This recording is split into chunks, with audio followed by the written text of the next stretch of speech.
के प्रारंभ और सुंदर वाली उपवास सिर के संस्थान और हुई और सावित्री की देवता को प्रतिमा के पास जाकर के अदीन के हवन करके ब्राह्मण को स्वस्ति वचन कराया और उन ब्राह्मण को इस और कुछ में जल ग्रहण करके सकिया से घिरी हुई लक्ष्मी देवी के समान सुंदर रूप से शोभित हुई बरारोह वह राजकन्या समीप में जाकर के पिता के चरणों में प्रणाम करके प्रथम प्राप्त पुष्पांजलि को निवित कर हाथ जोड़कर राजा के पास स्थित हुई और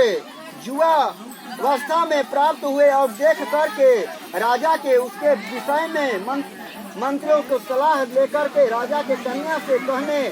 लगे कि हे पुत्र, तुम्हें योग्य वर को देने वाला और समय आ गया है और मुझसे कोई तुम्हारे तेज से घृत हो करके तुम्हें वर मांगने के लिए भी नहीं आता है और मैं भी विचार करने के लिए तुम्हारी आत्मा से अनुरूप वर को नहीं पा रहा हूँ। अतः हे पुत्री, देवताओं के निकट में जिस तरह नदियाँ और हो और वैसे तुम करो। मैंने धर्म शास्त्रों में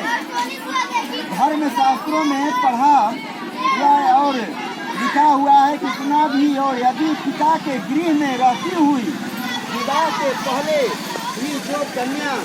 जो धर्म में युक्त हो जाती है वह विवाह और समान समझ जाती है तथा